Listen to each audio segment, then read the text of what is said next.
Bonjour à tous, 8h10 dans la matinale RCF et à 3 mois exactement des élections européennes. Elles auront lieu le 26 mai prochain. Notre grand invité est un chercheur franco-suisse, directeur d'une fondation suisse qui, d'une manière un peu provocante, explique dans son dernier livre que les Européens pourraient s'inspirer de l'histoire suisse pour continuer à approfondir l'Europe. Un livre en fait en forme de plaidoyer pour une vraie Europe fédérale, sans concession pour les hommes et les femmes politiques français. Bonjour Mathieu Calam. Bonjour. Vous dirigez donc la fondation Charles-Léopold Meyer pour le progrès de l'homme, qui est une fondation privée suisse qui accompagne les acteurs de changement. Vous êtes aussi ingénieur agronome et en cette période de salon de l'agriculture, ça nous permettra de parler de la PAC. Et puis, et c'est pour ça qu'on vous a invité, vous venez de publier aux éditions, des éditions bien françaises, Les Petits Matins, un essai intitulé « La France contre l'Europe, histoire d'un malentendu ». Alors on va commencer par les propos liminaires de votre livre. Les Européens seraient donc bien inspirés de s'intéresser à l'histoire suisse pour en tirer quelques leçons pour aujourd'hui. Les auditeurs vont lire votre livre, mais en quelques mots, quelles sont les leçons de l'histoire suisse que les Européens se devraient d'étudier ?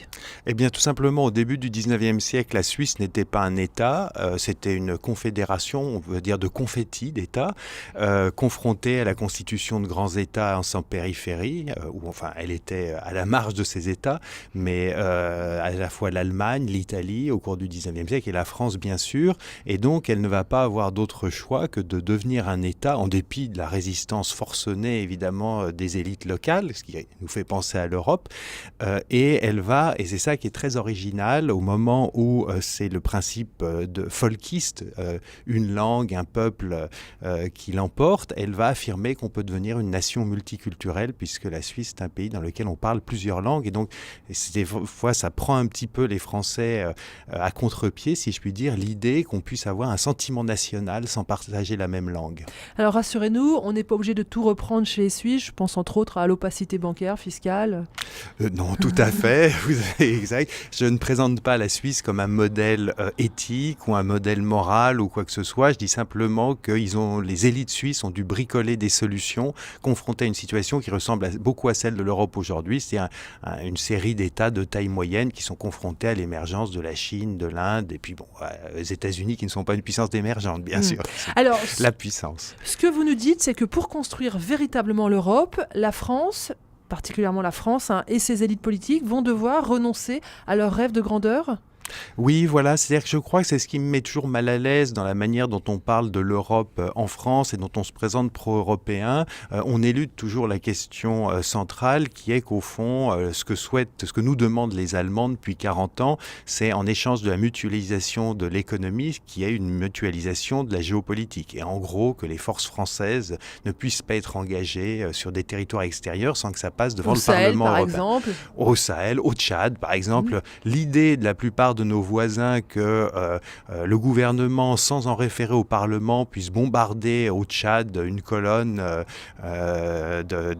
certes de dissidents est complètement étrangère à nos voisins. Et donc les Allemands disent toujours que la France veut une Europe forte, mais avec des institutions faibles, c'est-à-dire que la France ne veut pas sacrifier son influence, son souci de la grandeur à la construction européenne, alors que c'est ça que lui demandent ses partenaires. Il faut en finir avec une certaine idée de la France ?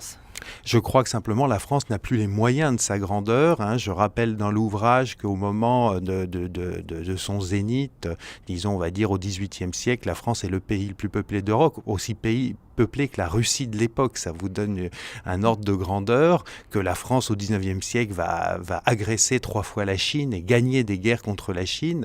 Je laisse vos auditeurs réfléchir à ce que donnerait demain une confrontation en mer de Chine entre l'armée française et l'armée chinoise. On voit bien que cette grandeur, il faut arriver à en faire le deuil pour se projeter dans l'avenir. Et concrètement, ça passe par renoncer au veto à l'ONU, par exemple.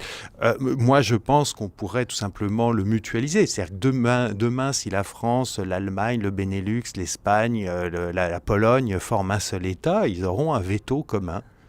Vous avez conscience qu'il n'y a aucun homme politique français qui peut vous suivre?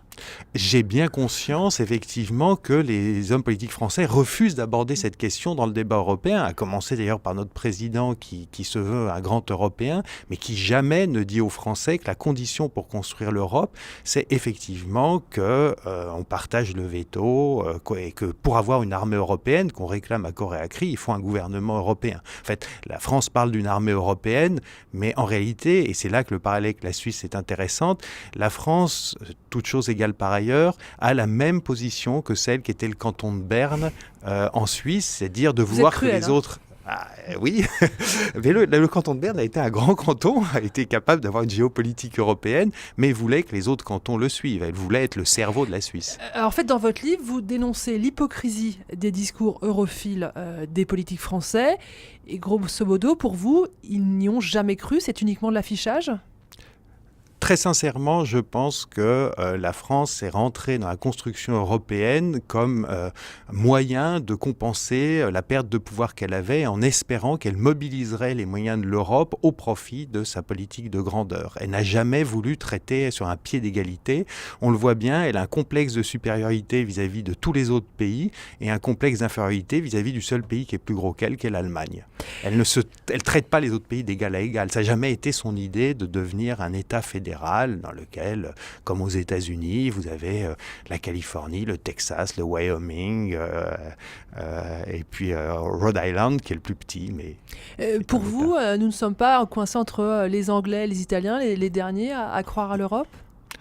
Je crois que la grande hypocrisie, c'est que les Allemands nous font des appels du pied depuis 40 ans, qu'on fait mine de ne pas entendre, hein, il y a pire sourd que celui qui ne veut pas entendre, et qu'on se proclame pro-européen, mais sans en poser les actes. Je crois que le départ de l'Angleterre va nous poser problème, parce qu'on avait un alibi.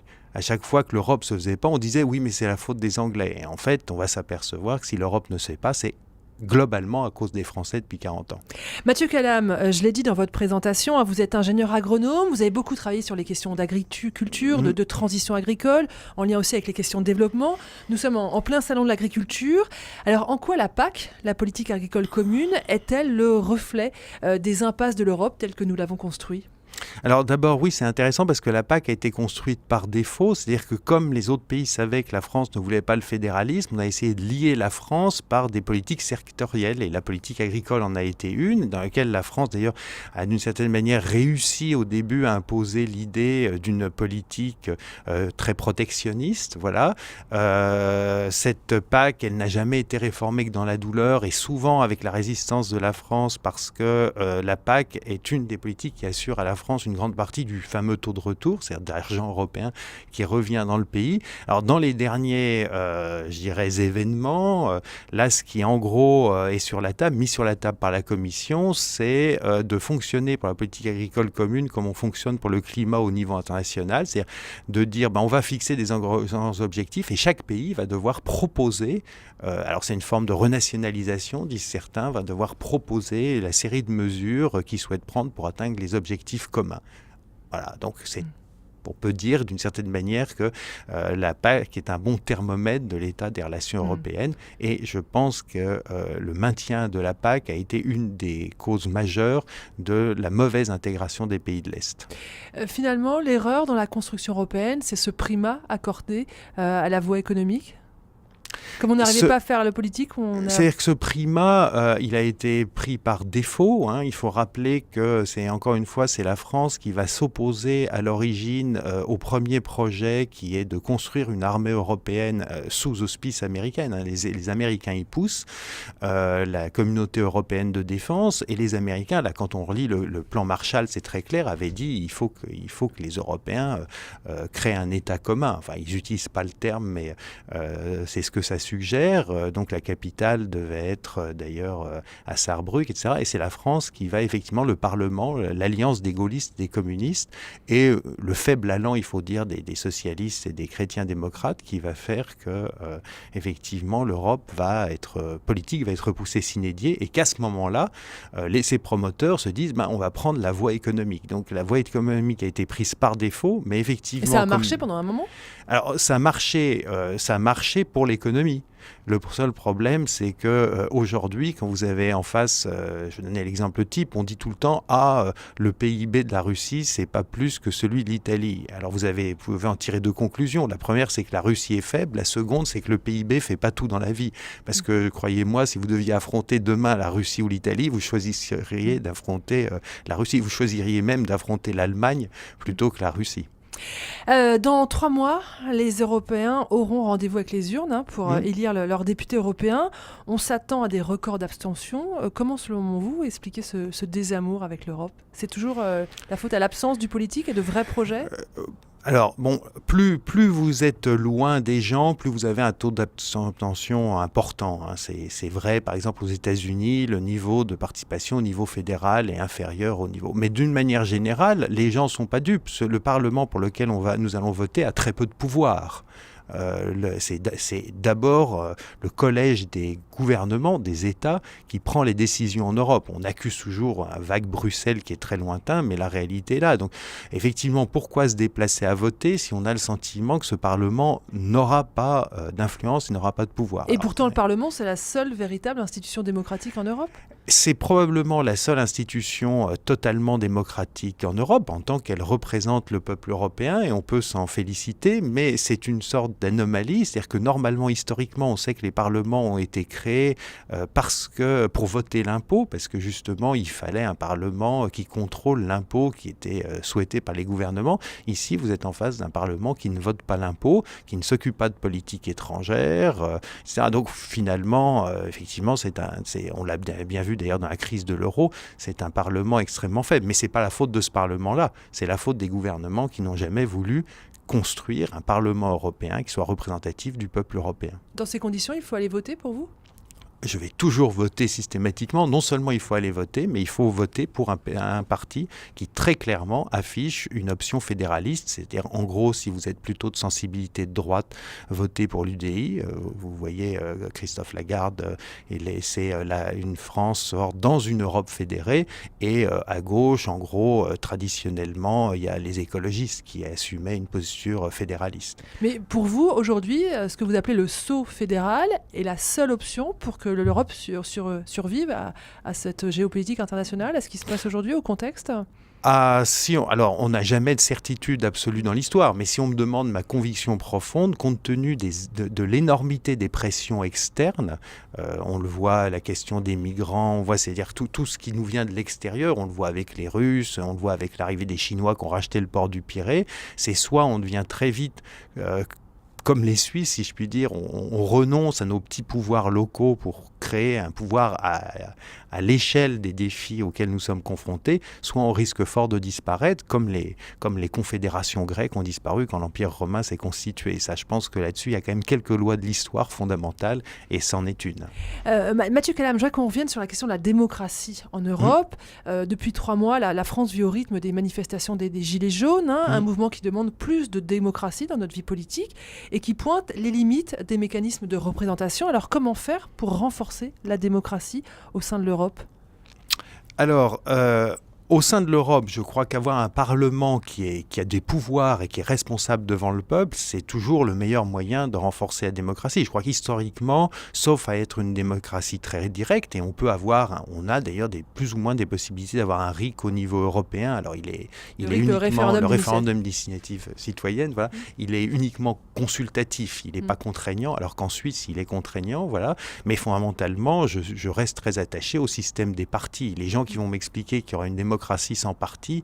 Vous n'y croyez pas ? Absolument pas. Je crois même que, et là, c'est la grande invention du 19e siècle, c'est les partis politiques qui permettent d'être des corps intermédiaires, parce que quand vous êtes une société complexe, vous ne pouvez pas fonctionner sans corps intermédiaire. C'est la seule manière d'être des corps intermédiaires qui mettent en scène différentes options politiques. C'est même l'affaiblissement de ce système des partis, ça Hannah Arendt le décrit très bien, qui est la porte d'entrée vers le totalitarisme. La question pour les élections européennes, c'est qu'on va voter pour des listes nationales. Est-ce que si on ne veut pas renforcer le sentiment d'appartenance à l'Europe, il ne faut pas passer à un autre système d'élection ?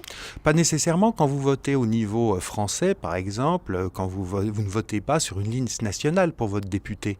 Vous votez pour circonscription par circonscription. Donc, en fait, il y a plusieurs modalités de listes, mais l'important n'est pas savoir si les listes sont faites au niveau du département, de la région, de l'État ou au niveau de l'Europe. C'est de savoir si ceux pour lesquels vous votez ont un vrai pouvoir pour prendre des décisions en votre nom. Et ça, c'est pas le cas. Et ça, c'est pas le cas. Et ça passe par quoi pour renforcer le pouvoir du Parlement ? Alors, je crois qu'il y a une réflexion très, très poussée, notamment au sein de Hannah Arendt, qui est d'abord de dire qu'à chaque fois que vous faites une géopolitique mondiale, vous renforcez le pouvoir exécutif et vous vous éloignez de la démocratie. La France est un cas type, c'est un des pays de la démocratie les plus faibles d'Europe. Je distinguerai la culture libérale de l'aspect constitutionnel. Il y a une culture libérale qui est plus forte, certes, en France qu'en Hongrie, mais fondamentalement, quand vous regardez la Constitution française, elle est très peu démocratique. Voilà. Et donc, renforcer la démocratie, ça commencerait par chez nous, peut-être d'essayer de répondre à ce que demandent les Gilets jaunes. Alors justement, puisque vous êtes franco-suisse, Mathieu Calam, pour terminer, une dernière question, ce référendum d'initiative citoyenne que les Gilets jaunes appellent en France, ça vous paraît une bonne idée, vu l'expérience suisse, pour renforcer ce sentiment d'appartenance à la nation et renforcer la démocratie ?